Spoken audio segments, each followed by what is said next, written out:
You know where you are. It's Bills by the Numbers, where we let the stats tell you where the Bills are at. We're presented by FanDuel. Make every moment more. Coming your way, how good is this iteration of the Bills? And have we gotten an accurate gauge after just 3 games? Is yards after the catch by Buffalo's receiving core markedly better, or do we just think it is? We take a look. Steve is quizzed on receiving production, and we'll ask our one burning question. Is prime time the only time for these games?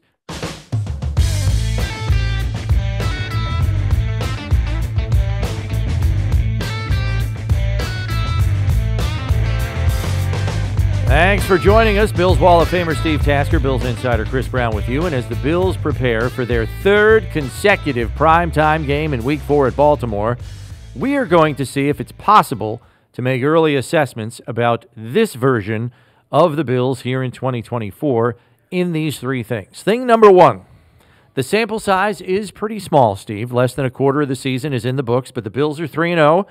They've scored more than 30 points in each of their outings, and they lead the league in scoring offense and scoring defense. How well do you feel you know this year's version of what the Bills are and will be later in the season? Well, I think the offense is for real, and barring any kind of unforeseen injury rash or something to the offensive side of the ball, I think this is who they're going to be, and I think they're going to continue to be really difficult to defend and keep out of the end zone. They got 14 touchdowns in 3 games. That's a lot. Defensively, you've got to be impressed with the way these guys have played, despite the fact that they've been injured at all 3 levels of the defense, and their linebacking core has completely been gutted, and yet here they stand with the number 1 scoring defense in the league. So, yes, there's a lot to be optimistic about, and I think this is looking like the team. Now, how that team stacks up against people other than the Dolphins and Jacksonville, we'll see. But it's hard to throw darts at what they've done and how they've done it. If Jacksonville's not a good team, they beat Jacksonville the way a good team should beat a bad team. They curb stomped Miami. They, after the first half of the season opening up when nobody knows anything, they had a tough first half. Actually, a first quarter and a half of the Arizona game, but then they took complete control of that game. Well, yes, there's going to be there's another weight class they have to plow through to find out, to prove it. But I think they're ready for that. I agree with the efficiency of the offense. They have been highly efficient. That is hard to do for 18 weeks. I think we all know that. The season is very long. So to remain at that tip-top level of efficiency is going to be a challenge for them. Defensively, though, I think they're in for even more of a challenge over these next 3 weeks. They're playing a 2-time MVP in Lamar Jackson this coming week. They're playing a 4-time MVP in a few weeks. And they're playing a young quarterback who could very well be an MVP in just a couple of years in C.J. Stroud down in Houston. So I think the defensive challenge gets noticeably stiffer these next 3 weeks, and I think it will tell us a lot about how much they can sustain their level of play. I think we've also learned over the years that takeaways don't come every single week at the rate it's been coming for the Bills. Sure. They've been resourceful in turning to the reserves on the roster, as you have pointed out, and I think they are a very good team. I thought they'd be an 11-win football team. I may bump that up to 12, maybe even 13, based on what we've seen through the first 3 weeks, but I don't think we can dismiss the fact that they've had one of the easiest schedules in the league through the first 3 weeks. That has to count for something towards the success. I don't want to take credit away from the offense, the defense, special teams, or the coordinators, who I think have been outstanding out of the chute too. But I kind of want to manage expectations, as Coach McDermott likes to say. Exactly. Thing number 2, the Bills also rank 2nd in yards per play. 2nd in yards per play allowed, 2nd in turnover differential, 2nd in passing average, 2nd in red zone touchdown efficiency, 1st in pass protection, 1st in first down yardage per play allowed, 1st in 4th down conversions, 2nd in kick return average. How much of the Bills' wide-ranging success has been enhanced by the quality or lack thereof of their opponents? Well, certainly it's in the mix. I don't know how much or how little it is, but certainly we've seen Josh Allen offensively. We've seen Josh Allen played in a different way than we've seen him in the past. The deep ball he's thrown it a couple of times, but we've also seen him just hit the guys on the crossing routes. The run after the catch, it seems to have been a little better. You've got a lot of guys. You've got the guys spreading the football around to everybody. The running game, the offensive line has been outstanding. They've leaned on that a little bit more than we've seen them in the past. Yeah, everything is clicking, but they are making the right decisions philosophically, and Josh is making all the right decisions in the pocket to keep him that way. So I don't know. This offensive line is good, and so I don't know if you can completely throw out their success and say, well, they've just been playing bad teams, because they have stomped those teams. Yes. And they're scoring 30-plus points every single game. That's hard to do. It is hard to do. You talked about the offense, so I'll talk about the defense. They have obviously been led by their defensive line, which is kind of the part of the defense that we expected to carry this team early in the season, because they were the healthiest, and because of that, it left them the deepest and most talented part of that crew, and they've come through. They've been great on first down. They've been great on fourth down. Right. And they've been great on the money down, third down, in terms of getting sacks, where they currently stand in the top 5 in the league right now with 11 in 3 games. Not to mention all the quarterback hits and pressures as well that have impacted the game. Just look at the Miami game. A.J. Epinesa gets a pressure. It turns into a pick six the other way. So the defensive front has been great, and we hear Sean McDermott say it all the time. It starts up front. The offensive line has been outstanding, number 1 in pass protection. The defensive line has been outstanding through the first 3 games. Thing number 3, more games will obviously help to paint a better picture of just how good this year's Bills squad is. But what else might the next 3 games against the Ravens, Texans, and Jets tell us? Well, they'll give you a barometer against some teams that have expectations. I mean, this is a good stretch. Yeah. On the road. Yeah, all on the road. Against 3 good quarterbacks and 3 good rosters. Yeah, it's a tall ask.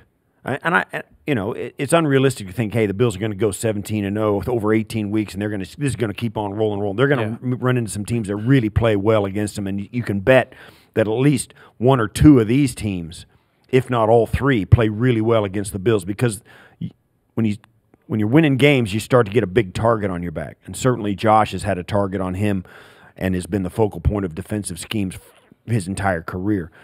That's going to continue.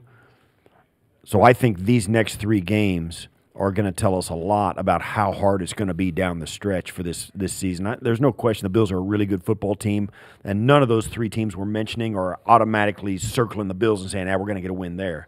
They know it's going to be a tussle, but they also know they got them at home, and it's going to be a tough game. Right. And look, I think when you play teams that are expected to be there at the end of the season, you get a better gauge as to who you are, because you're playing 2 playoff teams here from last year, and you're playing another team that believes they are playoff caliber in the New York Jets, as long as Aaron Rodgers stays upright. So you take those 3 teams one at a time, obviously, but I think how you play against them, and I'm not even talking wins and losses here. Is it a tight game? Are you competitive? Are you better? And sometimes that can be a little misleading too, because the Ravens, for example, are a team that have 3 new starters on their offensive line and have a new offensive line coach after their coach unfortunately passed away, in the early stages of the season. And yes, they've got a veteran O-line coach in George Warhop who's been around forever. But he's kind of getting dropped into a situation and trying to make it work. That takes time. I mean, if the Bills play the Ravens in Week 12, does the game look the same? Probably not. Right. So it's not only who you're playing and the caliber of that team, sometimes it's when you're playing them. So I think it's safe to say you've got 3 teams that they're facing in the next 3 weeks that are expected to be in the hunt for a playoff berth, and a couple that might be in the hunt to win their division. So that will help you get a more accurate gauge on just how darn good this Bills team is. I think we believe they are very good, but how good, you get a more accurate assessment, I think, when you play talent on the other side of the ball of this caliber. Much has been made of the Bills' ability to spread the ball around to just about all of their receiving targets on the roster. Another 10 players caught balls in their Week 3 win over Jacksonville. That's proof, number one. But 9 also caught passes in Week 1 against Arizona. Heck, 5 different players scored touchdowns in Week 3. The diversity of the passing game is obvious, Steve, but does it make Buffalo more difficult to defend? Yeah, I think it does. Certainly teams are well-versed in coming into looking at an offense on film and saying, okay, this is their guy. And circling like it has been in the past, circling Steph Diggs. Yeah. The Giants with Malik Neighbors. Malik Neighbors. The Bengals with, Jamar Chase. There are instances everywhere where teams have this guy. The Dallas Cowboys and CeeDee Lamb. Mm-hmm. It's different when you've got whatever 5 eligible receivers on the field, and all of them have been producing, and you get the feeling the quarterback don't care whoever's going to get open is going to get open. Mm-hmm. And with the shifts in motion that are available to the Bills, they're going to be able to dictate a matchup they like. And they've got some guys that are really tough. And as we found out, in man coverage, the Bills are lethal. So you're going to get some zone coverage. So you're going to have to sort through who's going where. Absolutely, this is a very difficult offense to defend at the current moment because it's also got the added dimension of a physical run game and the Bills' willingness to be committed to it. There's a lot on your plate when you're trying to watch these guys. When you're watching these guys on film, trying to decipher a game plan, they are a very difficult offense to defend. Through 3 weeks, Kincaid, Shakir, and Cook have been the top 3 in target share, but it's not by a wide margin at all. To your point about motion, through 3 weeks, the Bills are 4th in the league in usage of motion on over 80% of their snaps on offense thus far. To your point, that does make them more difficult to defend, and it gives Josh Allen more information as to what the defensive coverage might be. It gives him more tells in terms of what the defense is going to try to throw at him. And then I think even beyond that, you can look at what Jacksonville's defense decided to do, which was play a lot of more man coverage. They sliced and diced them, as Josh Allen has done over the years against man coverage. So now take that a step further. What are the Bills expecting in future weeks? A lot more zone coverage because of what they did and put on film in Week 3. A lot more zone coverage. I think that helps Joe Brady too, because now he can better prepare a game plan for zone coverage. And what have the Bills drafted at the receiver and tight end position the last couple of years? Right. Guys who know how to beat zone coverage. Why? Because they get it a lot. Right. That helps Brandon Beane put a roster together that's going to be successful against what they're likely to face more often than not. So, yes, it all makes them more difficult to defend. There's also been a lot of discussion on the Bills' ability to gain yards after the catch. Currently, the Bills rank 6th in the league in yards after the catch with 398. The question is whether or not they can sustain that level of success, because last year they ranked 7th in yards after the catch early in the season, only to fall to 13th by season's end, knowing there was a more concerted effort to run the ball under then interim coordinator Joe Brady. You know that's going to affect the numbers. But even in 2022, the Bills couldn't sustain a good start in yards after the catch.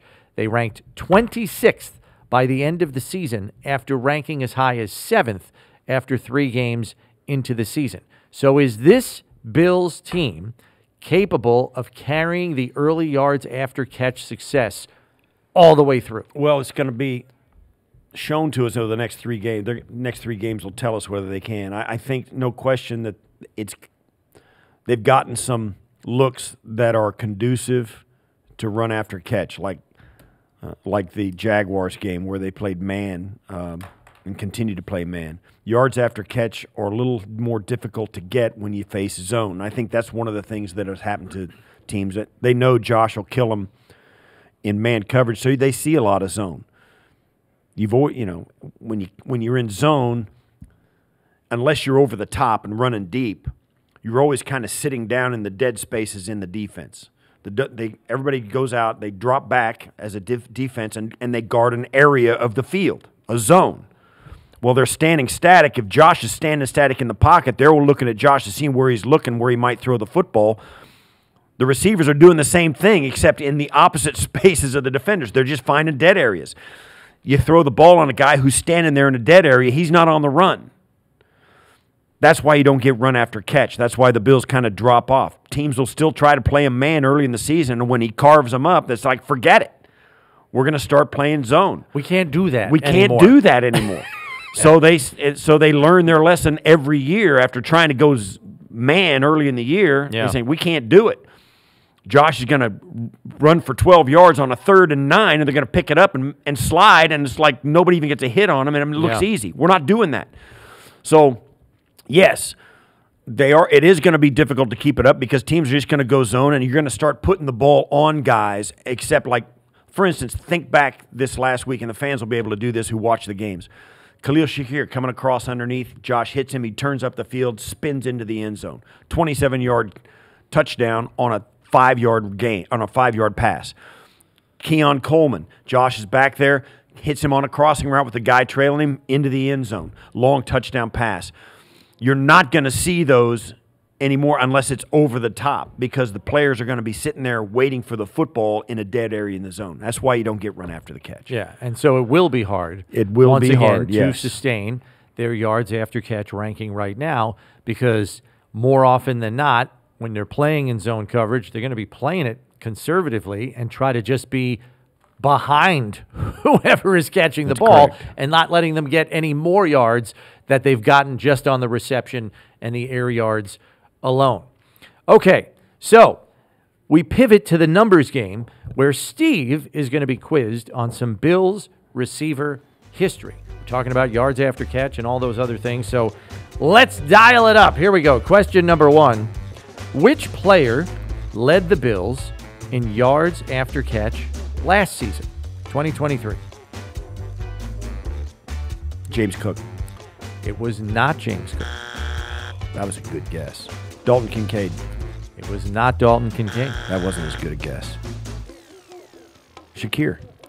It was not Shakir. Steph. It was Steph Diggs, Oh. yes. That was dumb. Only took you 4 to get there. That was, yeah. It was in my top 5. Yeah. Question number 2. Can you name who was second?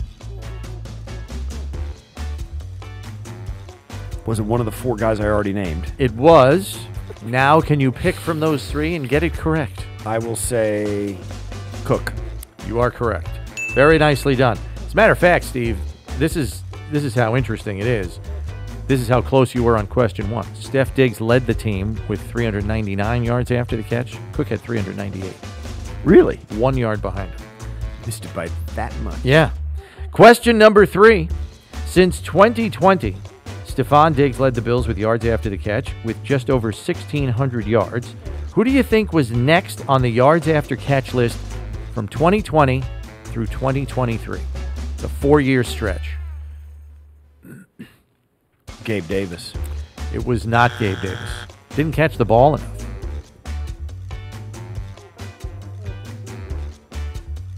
So I'm going to say. Hold on. I'm gonna give you a hint. It is somebody who is no longer Right. Yeah, I was going on to the say roster. Devin Singletary. Correct. Motor Singletary, Steve, 772 yards after the catch. So think about that. Diggs was first at over 1,600. Singletary second, 772 yards, less than half. Listen, and he was second. Yeah. I'm telling you, I get it. And Steph was a big personality and all of that, but the guy was a really good player for this team. Well, and a high-volume target. And a high-volume target, and he deserved it. Give him his kudos. Question number 4. Since 2020, how many players who rank in the top 5 for yards after the catch for the Bills do you believe are still on the roster? How many players in their top 5 since 2020 yards after the catch do you believe are still here? 1. The answer is 2. You want to guess who they are? Knox. Correct.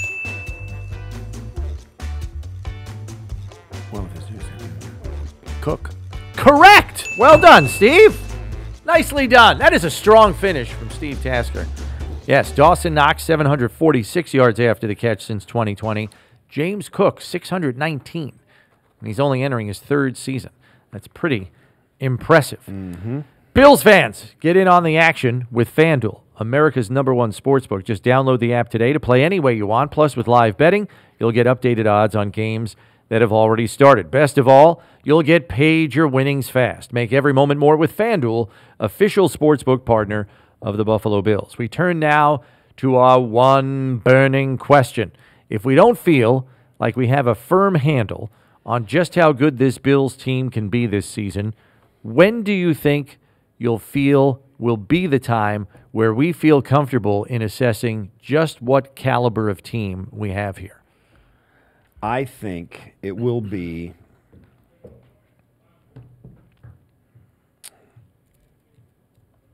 when we after the October 14th game, the Jets. After these 3 road games, you're going to get a real feel for it. You're going to know. Certainly, we're going to see flashes of if they stay healthy and play the way they've played, win or lose, they're going to have a chance at it at the end of the season. That Jet game, I think, looms very large. The division is where you got to start, and certainly if the Bills, continue to play well, they could get into that game at 4-1, 5-0. If they split with the Ravens Texans, depending on how that goes. Yeah, I think the New York Jet game on October 14th is a huge thermometer of where the temperature of this team will be. It's like I said earlier. These 3 games will tell you a lot, not just because of the caliber of opponents, but because of the fact that you're playing all 3 on the road. And you're playing a couple of teams that we know make it hard for you. The Ravens are usually in most of the games they play. They don't, much like the Bills, people usually don't run off and leave the Ravens, usually. And the Jets, historically, their defense has made it a tough go for Buffalo's offense, no matter how prolific they have been. They come into a matchup with the Jets, and they make it hard for Buffalo. So we'll have to see, because Joe Brady, in his first game against the Jets last year, hung 30 on him. Granted, it was without an offense, and it was up here. Right. And Does that continue? I don't know that it will. They had as many they got as many possessions in that game as they were possibly going to get with the Jet offense in the shape that it was in. Yeah. So they got a lot of swings at the fence. And they did a good job getting there. Yeah. Shakir had a long touchdown, 81 yards. And the run after catch thing was big for Shakir in that game. These 3 games are the heart and soul of this entire season schedule. Certainly, you're going to go.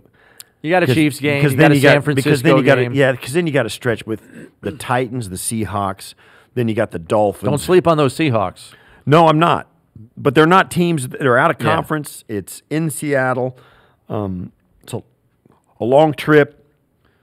Then you got the Dolphins, Colts. I mean, all the way up until the Chiefs game in mid-November is like, Even the Dolphins have become a nondescript football team now. Yeah. Without Tua and with the mess that they're in. So they had a mess at quarterback. Yeah, so after these 3 games, Ravens, Texans, Jets, you got the Titans, Seahawks, Dolphins, Colts. It's like should win all those. You should. I mean, you should. Now the Seahawks are a who good knows football what fate team. Befalls the Bills too. Yeah, so much is out of their control, and if they got to stay healthy in one piece. This Baltimore game is going to be a very physical, big boy game. The Texans have a really salty, physical defense. So they've got some games. It's an uphill road for this next month.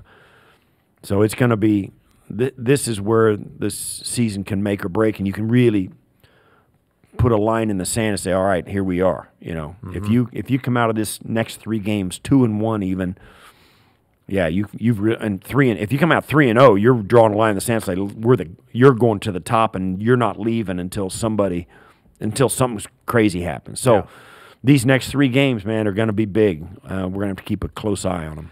Our closing figure deals with Buffalo's opposing quarterback in Week 4, two-time MVP Lamar Jackson. Jackson's career passer rating against the Bills in 3 starts, 75.3. Against all other opponents in his career, 96.7. The Bills make it hard on Lamar. Just so you know, the Ravens make it hard on Josh. His passer rating career-wise against the Ravens is in the 70s as well. That's all for this edition. Subscribe on your podcast platform of choice so you know when the next episode drops, because when you need to know about the Bills, you need to check Bills by the numbers. For Steve Tasker, I'm Chris Brown. Thanks for listening. We'll catch you next time, everybody.